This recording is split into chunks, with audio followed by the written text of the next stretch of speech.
Magandang araw po. Sana'y nasa mabuti kayong kalagayan.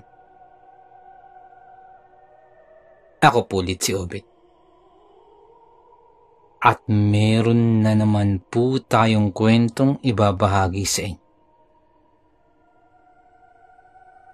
Ang kwentong ito ay ipinadala ng isa sa ating mga tagapakinig. Pakinggan po natin.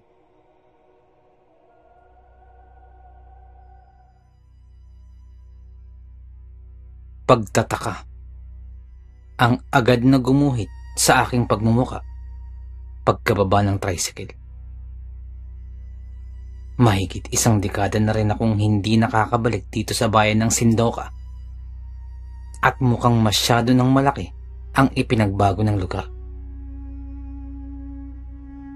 Nilakad ko ang daan nang may pagtatanong mula sa aking mga mata at isipan habang patungo sa kinaroroonan ng bahay ni Lolo Agapito. Sa daan pa lamang, hindi ko na halos mabilang ang mga tanong na sumagi sa aking isipan buhat sa mga nasaksiyang kaganapan. Abala ang mga tao sa paghahasa ng kanilang mga patalim. Meron pang naghahanda ng bitag at sa harapan pa mismo ng pinto ng kanyang bahay. At meron pang mga manggagamot na sa tingin ko ay nagsasagawa ng ritual. Pagtingala ko ay mas lalo pa akong nagtaka sapagkat hindi naman pista pero mayroong mga banderitas na nakasabit.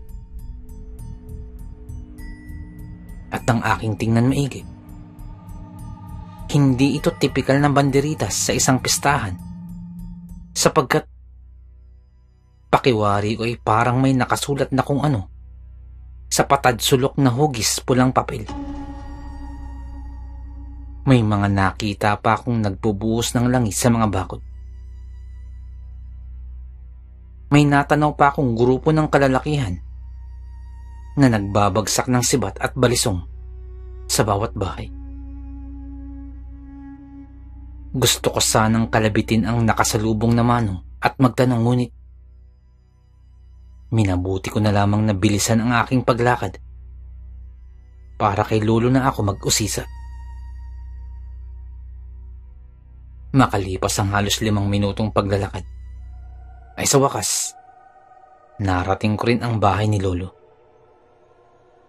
Nasa malayo pa lamang ako, ay tanaw ko na sila Tio Nestor na may kung ano ring ginagawa sa bakuran. Paglapit ko, bumungad ang kanilang ginagawang paglagay ng kung anong maitim na sanga-sanga sa bawat haligi ng bakod. Inayos ko na rin muna ang sarili bago tuluyang lumapit sa kanila. Tiyo, Lo, nakangiti kong bungad sa kanila. Agad namang sumilay ang ngiti ni Tio Nestor nang agad niya akong makilala. Ngunit sa parte naman ni Lolo ay nakakunot pa ang kanyang noo dahil may diferensya nga ang kanyang mga mata. Hindi pa halos makapaniwala si Tio sa aking itsura. Kumpara kasi noong huli nila akong makita, mas tumangkad na ako at lumiwanag ang muka. Dahil na rin siguro ay hindi na ako palagi ang nabibilad sa arawan. Nestor, sino ba yung bata na yan? Nagtatakang tanong ni Lolo Agapito. Napatawa kami ni Tio sa sinabing iyon ni Lolo. Lumapit na lamang din ako kay Lolo. Nagmano at nagpakilala na ako bilang nag-iisa niyang apo. Samuel! Diyos mio! Ang laki mo na, apo ko! Masiglang wika ni Lolo nang sa wakas ay maalala kung sino nga ako. Aisha, pumasok na muna tayo. Wika naman ni Tiyo at siya na rin nagbitbit ng mga gamit ko. At dahil mag-aalas 5 na rin naman, nagluto na lang kami ng hapunan. Tulong-tulong kami sa kusina. At habang abala sa paghahanda ng kasangkapan para sa lulutuin, hindi ko maiwasang isingit ang mga katanungan na nasa aking isipan. Lo, maiba po tayo. Ano po bang meron at mukhang abalang-abala ang taong bayan? At maging ho kayo. Abalang-abala ho kayo pagdating ko kanina. Tinapos muna ni Lolo ang paghihiwa ng okra at talong. Pagkatapos ay sinagot ako. 5 taon na. 5 taon na ang nakalipas nang magsimula ang kalbaryo ng ating baryo. Bawat 8 araw ng buwan ay maghahasik ng lagim ang babaeng balo, si Matilde. Sa sagot na yun ni Lolo, tuluyang napukaw ang aking atensyon. Mas lalo pa akong naging mausisa sa mga susunod niyang sasabihin. Dayo rin niyang si Matilde dito sa Sindako. Dinala siya ni Pedrino. Iyong panganay na anak ni Mang Solomon. Naging mag-asawa ang dalawang, ngunit 1 buwan lamang ang lumipas ay namatay si Pedrino. Sinisi ni Mang Solomon at ng buong pamilya si Matilde. Kailan niya, siya raw mismo ang pumatay kay Pedrino. Nakita raw ni Mang Solomon na nag-anyong halimaw si Matilde at kinain pa ang laman loob ng kanyang anak. Tumugma naman ang sinabi ni Mang Solomon sapagkat kinaumagahan nun, natagpuan na lamang si Pedrino, nawasak ang tiyan at wala nang mga laman loob. Mahabang sambit ni Lolo. Nalunok ko pa ang namumuong laway sa bibig. Bahagya rin akong nanginig sa pandidiri. Talaga po ba? Talaga po ba, Lo? Tanong ko pa. At ipinagpatuloy na ang paghuhugas ng mga gulay.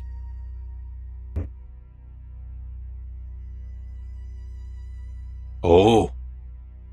Kaya nga naghahanda na ang buong bayan dahil petsa 6 na ngayon. At sa makalawa, magsisimula na naman ang paghahasik ni Matilde. Singit naman ni Tiyo na hindi na nag-abalang lumingon sa amin sapagkat abala rin ang kanyang pansin sa sinasayang. Napatangu-tangu na lamang ako sa narinig at aaminin ko, kinilabutan rin ako. Sa pag-ikot ng orasan, ay pumatak na rin ang 6:00.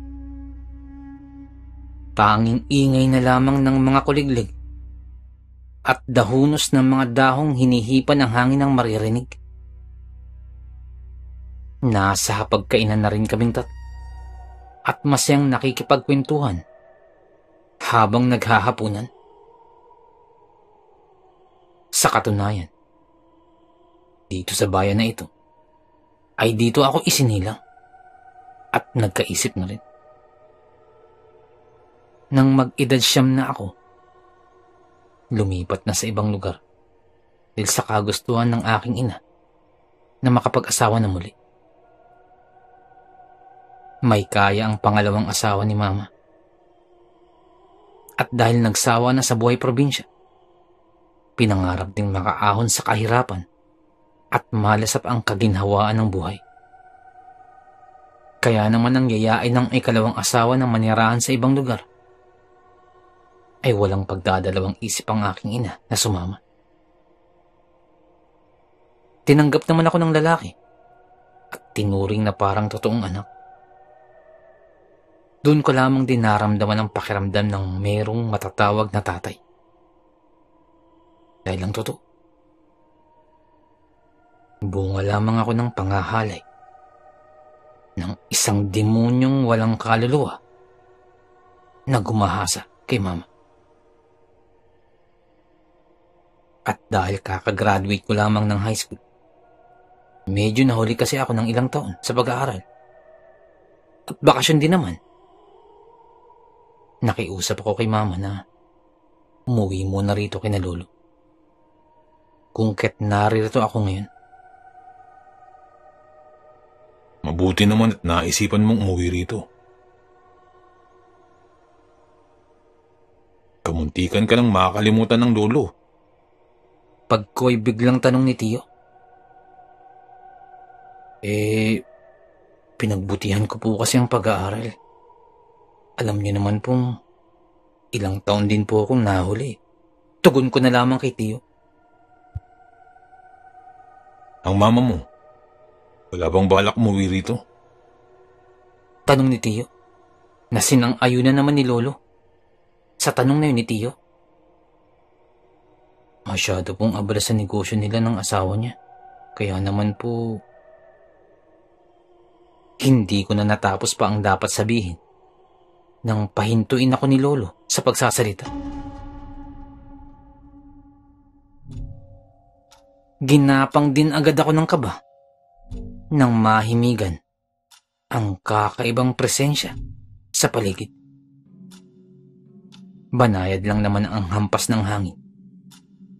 Ngunit ang bigat na hatid sa pakiramdam ay kakaiba. Ang sunod kong namalayan ay ang paghugot ni Tiyo Nestor ng itak. Si Lolo naman ay nagmamadaling nagtungo sa kwarto at may bitbit ng mahahabat maninipis na maiitim na sanga.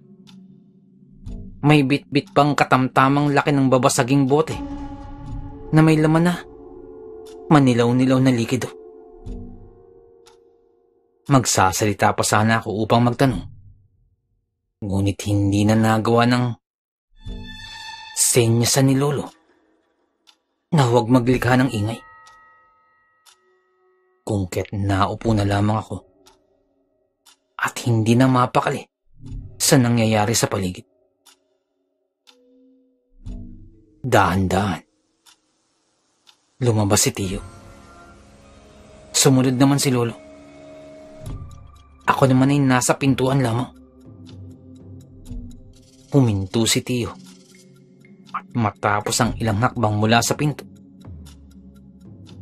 nilingan niya ang paligid at nakiramdam. Nakiusyoso naman ako. Lumapit sa may pinto at nakisilip. Ilang sandali pa, napaigtad ako matapos marinig ang hiyaw ng isang nakapangingilabot na nilalang. Nasa tanang buhay ko, iyon pa lamang ang unang beses na nakarinig ng ganong klaseng katatakotang daing. Napakapit ako bigla sa pinto. Hindi nagtagal. Sumigaw si Tiyo. Pa! Dalawa! Bata ang isa! Pagkatapos nun, ay walang ano-anong tumakbo si Tiyo patungo sa madilim na bahagi na tila ba may kung anong sinusundan. Dito ka lang, Samuel. Isarado mo ang pinto. At huwag mong bubuksan kapag hindi kami ng tiyo mo ang kakatok. Nagmamadaling bili ni Lolo at sumunod na kay Tiyo. At siya pa mismo ang nagsara ng pintuan. Nakamuntikan pa akong maipit. Hindi ko man lubos maunawaan ang nangyayari. Alam ko namang hindi na maganda ang nagaganap. Lalo pat patuloy sa pagsalang sa kahanginan ang nakapangingilabot na daing. At dahil natatakot na ako sa daing na yun, ay sumilip ako sa maliit na butas sa bintana. Nakikita ko pa rin sina Tiyo at Lolo na may kung anong hinuhuli. Napansin kong gumagalaw ang mayayabong na halaman doon. Ngunit wala naman akong nakikita.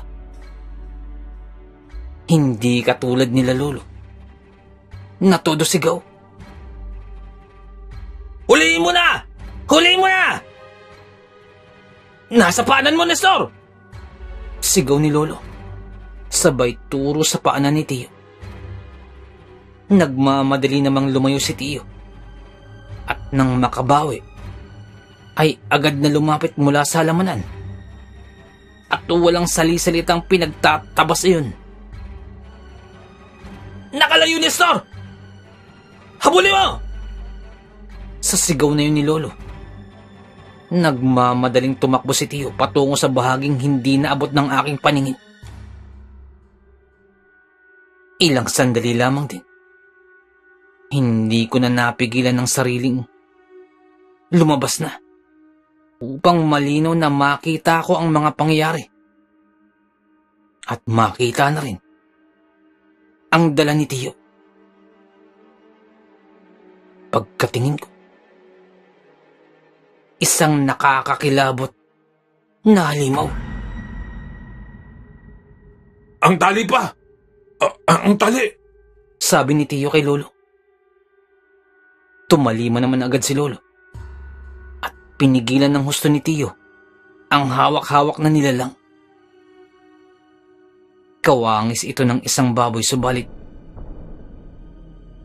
labis-labis ang itim sa katawan mula ulo hanggang paa.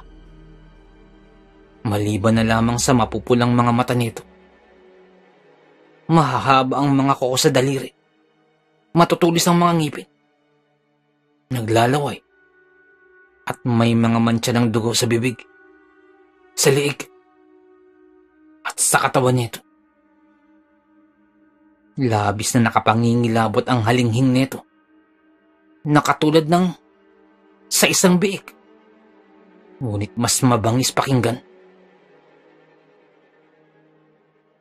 Dinala ito nila Lolo sa unahan, kung saan merong malaking puno. Itinali nila ito roon, at agad binigwasan ng laman ng boteng dala-dala. Nanatili namang alisto si Tiyo na nasa tabi, na mahigpit ding nakahawak sa itinaling lubid. "Kahit kailan, hindi na kayo natahimik. Ang lakas ng loob ninyong sumalaki rito sa bayan namin." Galaitin ni Lolo, na halos ipokpok na sa uluhan ng halimaw ang hawak na bote. Ang sunod niyang ginagawa ay binalatan ang maninipis na maiitim na sanga-sanga. Pagkatapos ay walang kung ano-anong puwersahang ipinakain sa halimaw. Daing ng daing ang nilalang at nais makawala. Subalit mas mahigpit ang pagkakatali, kung kaya't nahirapan itong magpupumiglas. Nang maisubo ang 3 piraso ng maiitim na sanga, nangisay ang nilalang at wala nang iba pang nagawa kung hindi ang humiyaw ng humiyaw. Ilang sandali pa ang lumipas, ay tumigil na ito sa pagsigaw, hanggang sa tuluyan ng yumuko sa lupa. Senyalis ng pagkawala ng buhay. Nang hindi na ito gumagalaw pa, nilapitan ito ni Tiyo upang masiguro kung nagpapatay-patayan nga lang ba o talagang wala na itong buhay. Nang wala na nga, isinagawa ni Lolo ang sunod nilang hakbang. Ang mismo netong kinalalagyan ay binakuran ng iilang pirasong kawayan na may taling manipis na lubid upang hindi diretsong malapitan. Tinakpan ng maitim na tela ang bangkay ng halimaw at siniguradong mahigpit ang pagkakatali upang hindi matangay ng hangin. Naghukay na rin si Tio sa magkabilaang bahagi at binuhusan pa yun ng gaas. Pagkatapos ay sinilaban at ang lakas ng dingas ng apoy ay nagsilbing ilaw. Bukas na natin tapusin ang isang to. Masyado nang malalim ang gabi. Magpahinga na muna tayo, saad ni Lolo. At inakbayan ako upang maisabay sa kanyang paglakad. Sumunod na rin si Tio matapos matingnan at masiguradong maayos na ang lahat at pupwede ng iwanan. Pagpasok ng bahay, hindi ko na rin napigilan ang aking sarili na mapatanong. Lo, akala ko po ba sa makalawa pa ang pagsugod ng sinasabi ninyong Matilde? Bakit? Sumugod na yata siya ngayon. Tanong ko. Samuel, hindi si Matilde ang sumalakay ngayong gabi. Kung hindi, mag-inang aswang. Nga lamang, nakatakas ang ina at ang anak lamang ang nahuli namin, sambit pa ni Lolo. At sinang-ayunan pa ni Tio na sinili pa sa bintana ang kinaroroonan ng bangkay na tinutukoy. Aswang? Pag-uulit ko. Oo, Apo. Hindi lamang halimaw na si Matilde ang sagabal sa pamumuhay ng bayan ng Sindak. Kung hindi ay, pati na ang mga aswang na bigla na lamang nagsipagdatingan. Sumasabay sa presensya at banta ni Matilde. Tugon ni Lolo, nakasalukuyang sinasalinan ng manilaw-nilaw na likido ang hawak na garapon.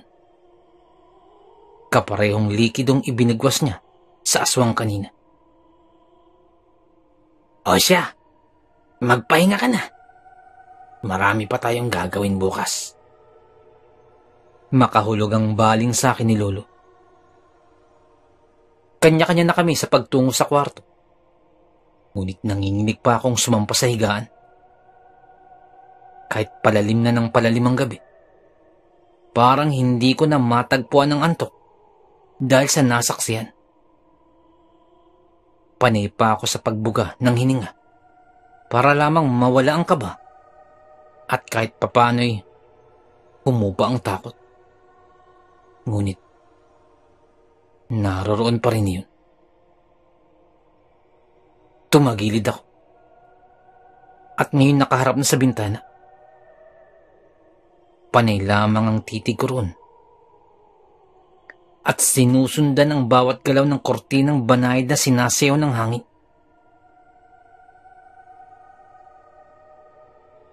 Ilang sandali rin akong nagkaganon. Hanggang sa hindi na namalayang mas lumalalim pa ang gabi. At napansin ko na lamang na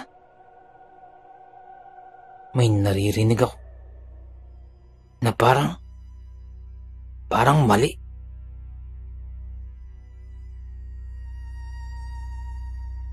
Isang tinig na agad na nagpatindig ng mga balahibo ko sa katawan.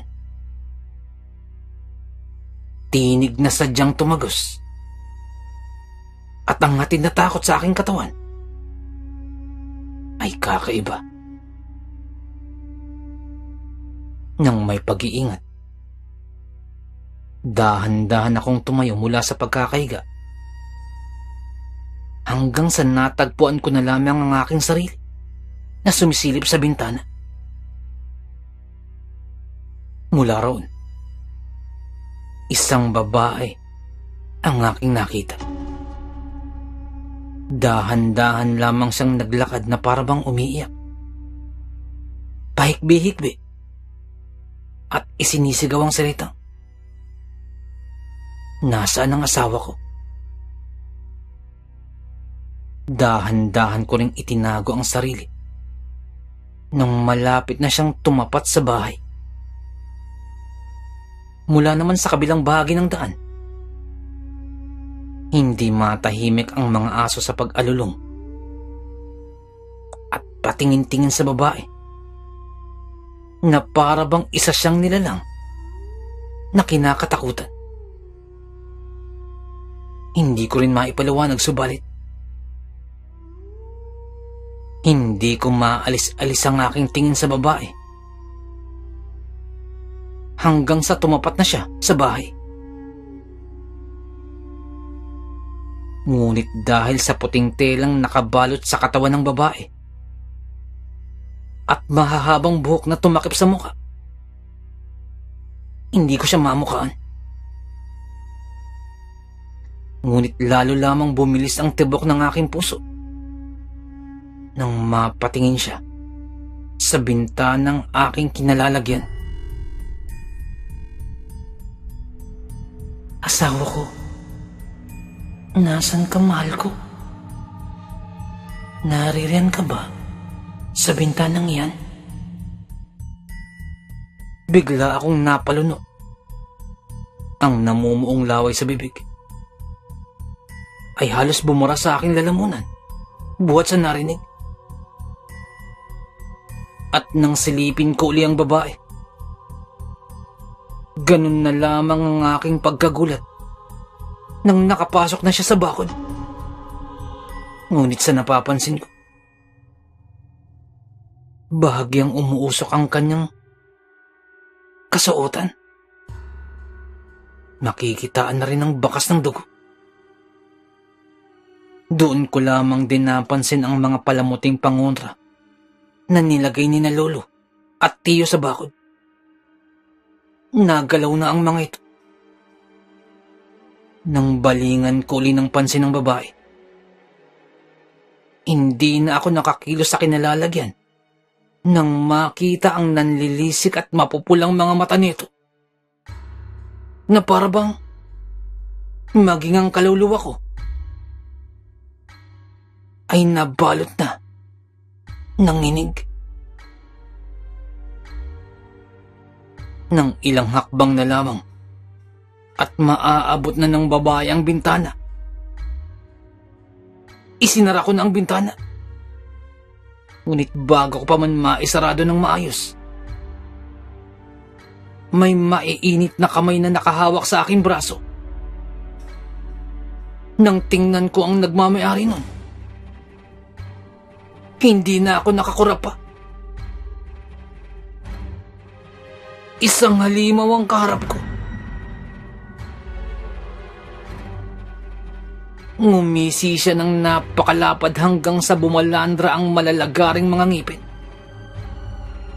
Kasunod nun ay ang paglabas ng kanyang mahabang dila na habang papalapit sa aking mukha ay unti-unti ring naninigas ang aking katawan hanggang sa napapikit na lamang ako matapos may likidong tumalsik sa akin.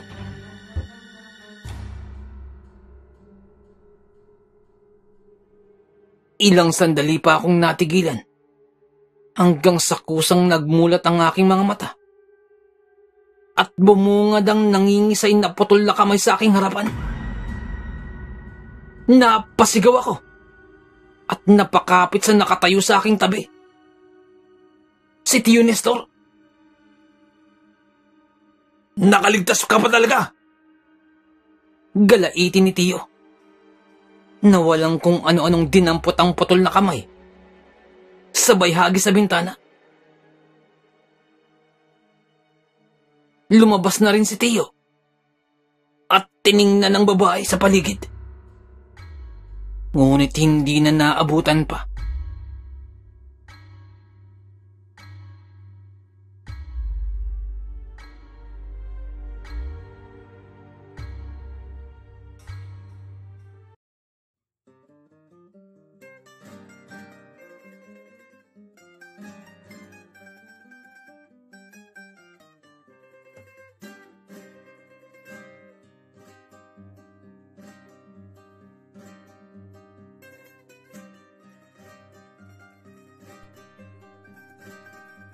Nais ko lamang pong magpasalamat sa lahat po ng sumusuporta sa ating channel, sa lahat po ng ating mga subscribers, sa lahat po ng ating mga listeners, mga silent listeners po, mga OFW listeners mula po sa iba't ibang panig ng mundo. Maraming salamat po sa pagsuporta po sa ating channel. At sa mga nagpadala po ng kwento, maraming salamat po. Ganun din po sa mga writers po natin na tumutulong sa ating channel, maraming salamat po. At kung hindi po kalabisan, baka pwede pong please don't skip ads po. Napakalaking bagay po sa atin, napakalaking tulong po sa ating channel. At paki-like na rin po ang ating mga videos para po dagdag po sa algorithm po sa ating channel para lalo po nating mapalaganap ang ating channel.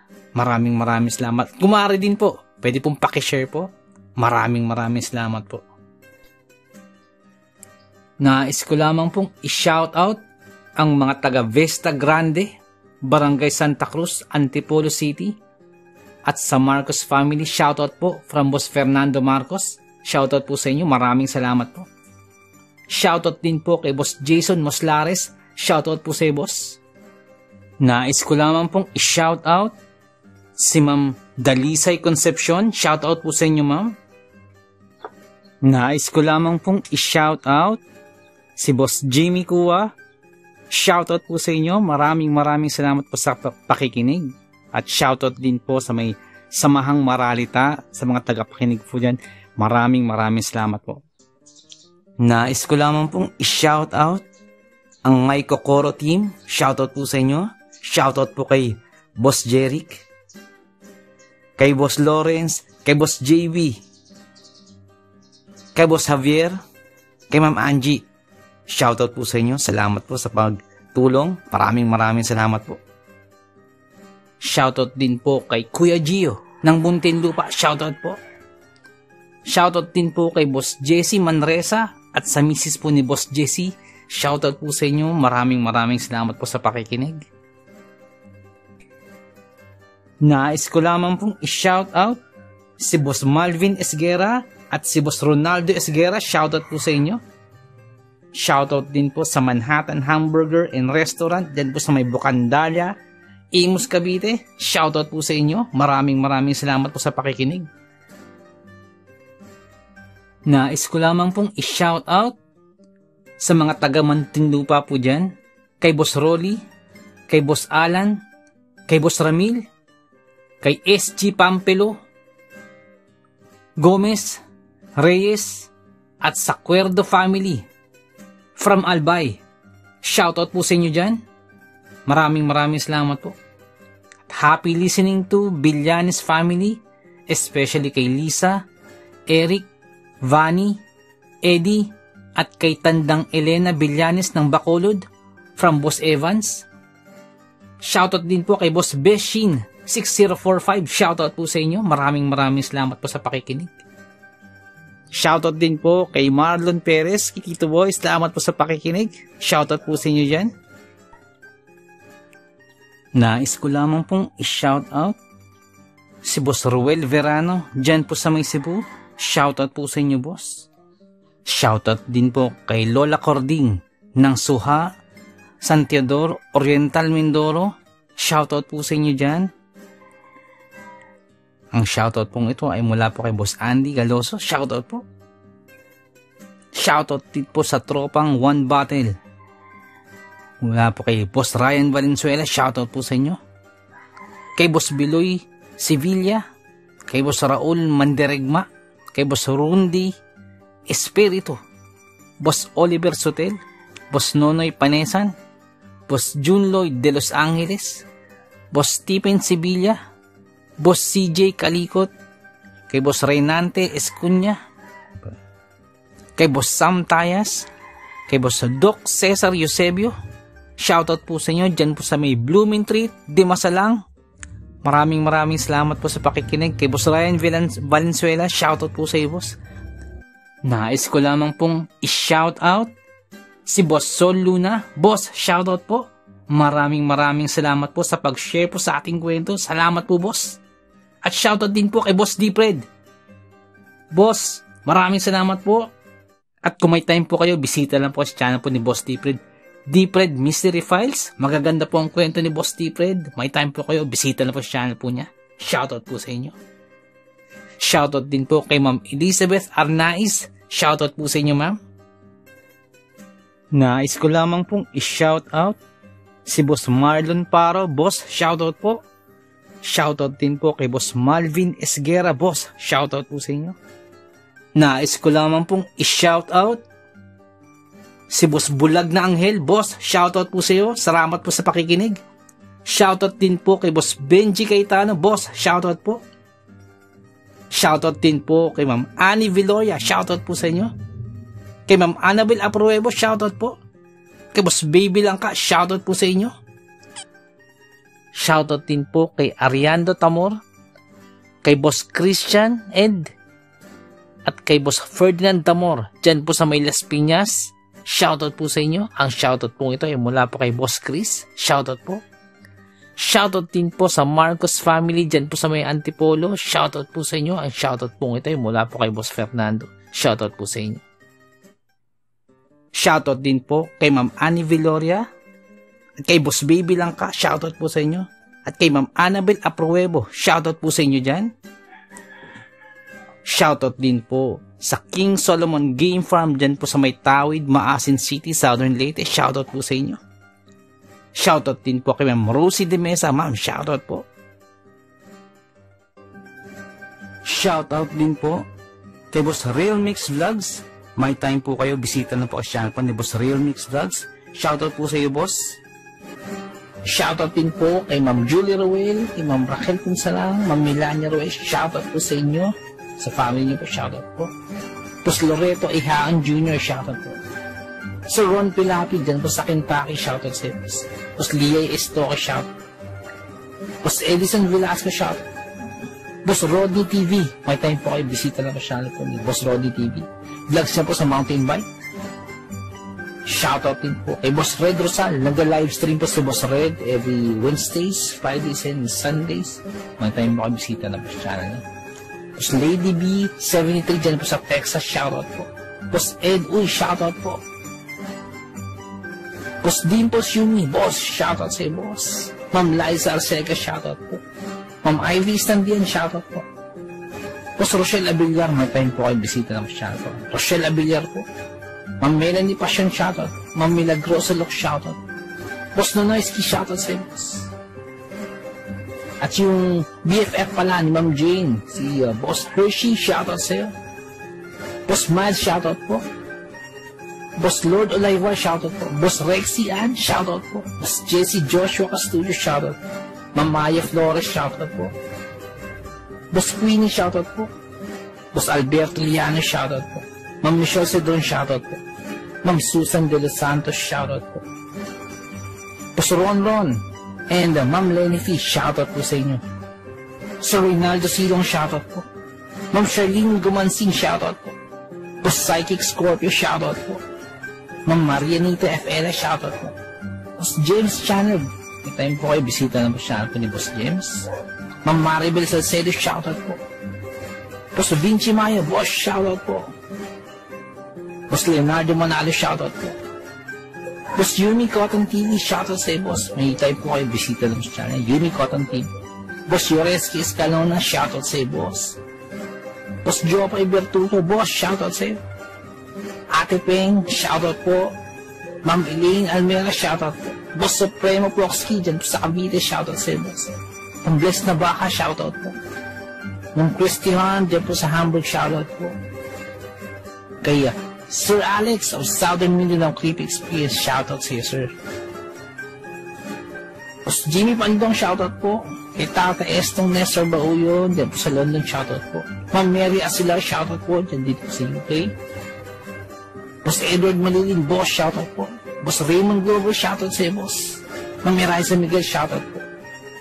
Shoutout po kay Boss Ricky Gonzalez, kay Boss Bobby, kay Ma'am Milagros Gonzalez, kay Sir Romeo, shoutout po sa inyo. Boss Sai 1986 Vlog, may time po kayo bisita na mo channel, Sai 1986 Vlog.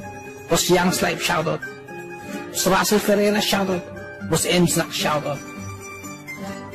Miss Jabel, shoutout po. Boss Choji D, shoutout. Ma'am Liza Arcega, shoutout po. Ma'am Selena Rawato, shoutout po. Boss Francis Mauna, shoutout po. Stacy Vlog, dyan po sa Spain, shoutout po.